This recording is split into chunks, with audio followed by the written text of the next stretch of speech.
Okay, so then the last UP car I'm going to show is SP850128. It's another PCF car. It's got the custom weathering on it. I used some subtle washes down the sides, darken the panels and everything else like that. Got the beat up, chipped up logo there from the prototype. Custom painted graffiti there, all done by hand. Some patchwork, safety stripes added. Got the kick up on the ends, some more graffiti, you can see.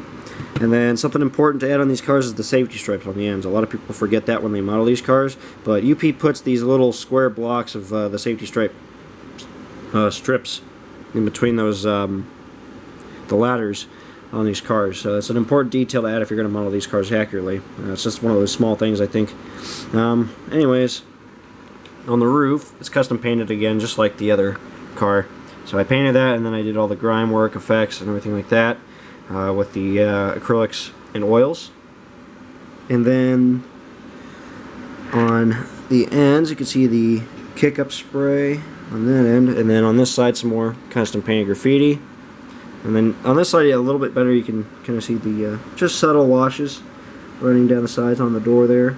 Got the pitting on the sides from the door, beat up logo, graffiti, the safety striping's added, all that looks really nice. And then they patched out over the graffiti the new number right there. That's pretty sweet. Saw that on the car. I thought I would try to model that, so I used some microscale decals to do that. But that's the SP850128. It's a nice modern SP car.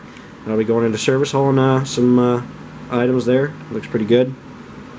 Now, I have 3 of the SSW patch outs. These first couple are early Athearn Genesis, so this one's a little bit heavy over weathering. You see the panels are all rusted over. It's got the custom painted graffiti, safety striping's added, the logo's beat up, it's patched out, the trucks are all nicely weathered, all kinds of heavy weathering work on the roof, and then the fade outs and everything else. I got the kick up on the ends, the patchwork on this side, pretty much the same. This one's mostly gang scribble. Something cool on this side too, you can see the doors are completely rusted over really bad. It looks really awesome. And then there's all the grime work, patchwork, everything else on the Golden West logo. So this is the first one I think I attempted to do with the early Athearn Genesis car. It came out pretty good. It's all prototypical, so that's the first one. The second one is getting a bit better now, a little bit more labor intensive now as we move on here. SP694766, really completely plastered in graffiti. Got all the washes, the pitting, rust spots, safety striping, patchwork, everything's added. The doors completely covered in graffiti. All that graffiti there, beat up logo. The roof's rusted up pretty good with oils and enamel, not enamel, but oils and the acrylics. And then there's the kick up on the end, it's pretty severe. Trucks are all nicely weathered up there. And then this end, you can see the patchwork. And then on this side, we got a full king bench. And this one is done off with the prototype photos again, obviously. And then you can see it was done in 2012, so it's starting to rust over a little bit. So you can see the panel lines are starting to streak down a little bit. The rust is starting to kind of eat through it. And then the door tracks, or around the door tracks, you got the rust streaking coming down along the door stops. Everything else, you got the scratches. The logo starting to bleed and chip through the paint there, which looks really cool. It's a nice little effect. And then they just basically put all the new data and safety striping, all the patches over the graffiti. That's what this one took a long time. I think 18 or 19 hours to do, but it looks really good. So that's the SP694766, another nice looking SSW car, really hot.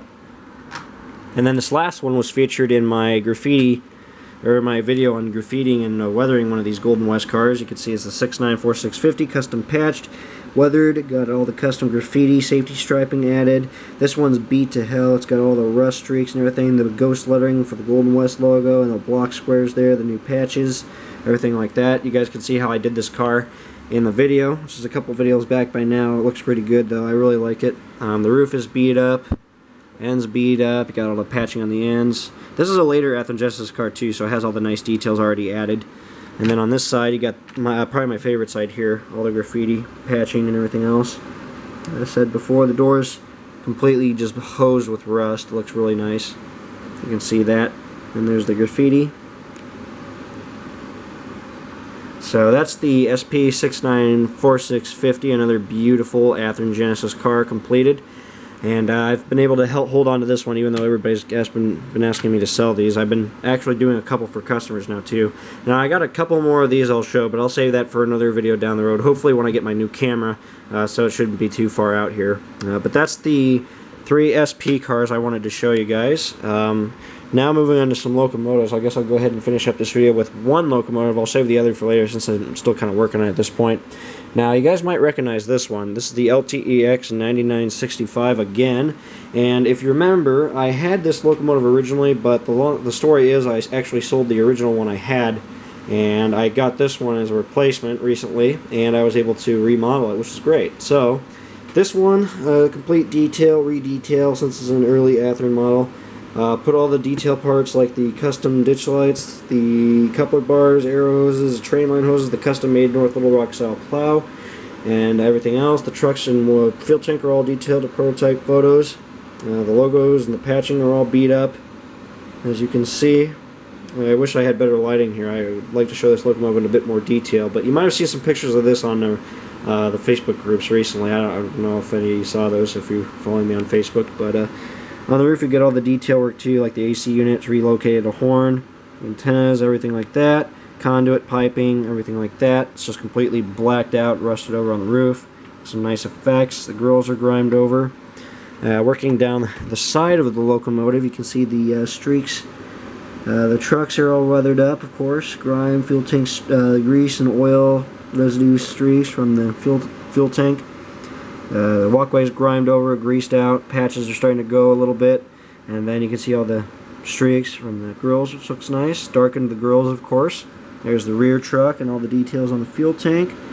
And then on the rear grill here, obviously these are completely see-through, and you can see my hand all the way through it. And this is one I did with the tower gear modification as well, so I cut the tower gear off, modified that, put a false bottom floor, remounted the truck, and that's how I got that effect. You guys can look back a couple of videos where I think I talked a little bit more in detail about how I did this tower gear modification in my tunnel motor modeling video. There's a way back there somewhere, but you guys can look that up if you want to hear a little bit more in detail how I did that. And you can see all that grime work on the trucks. It's all basically caked up with built it up in layers with washes, the acrylic washes first, and then I did the chalk and powder overlay to get these effects. And I was just trying to copy it as close to prototype photos as possible, and I got it, I think, dead on. It's really looking good. You can see the striping also, that's another thing too. The Scotchgard striping chips up, and you can see those little white spots from that. I copied those exactly to prototype photos, the locations of them. I did put the safety striping down the sills as well, the reflective tape. And let me see here. On this end, did some patchwork, got the plated over classification lights, got the safety striping and all the beautiful end details there, which are all custom added. Looks nice. Looks very nice, actually. And then on this side, you got all the details. I'll try to get better lighting here. Here we go. So there's the front of the engine, and there's the anti-climber, not the anti-climber, but the truck detail again. All weathered from photos. Fuel tank. Rear truck here. There's a better view of that see-through grill effect. I love that. Looks amazing. And just completely rusted over, beat up. Just pretty worn out at this point. This unit went to Nebraska Northeastern, I believe, and then the railroad went out of business, and I don't know where this locomotive went, but it was one of the few surviving SD45 T-2s that was still a genuine 45T. It still had the 20-cylinder block in there. It might have been, I don't know, I don't think it was downrated. It was only with Union Pacific for a short time, so the odds are, I think someone said it was still a 20-cylinder block, so it's one of the few tunnel motors that actually survived because of it going to a Rennerec company, basically, like LTEX. So, again, just model off photos. But it's a beautiful locomotive. I'm glad I got this back. I think it's amazing. And it's nice that I can at least keep just one of these tunnel motors, even though the real locomotive might be long gone at this point.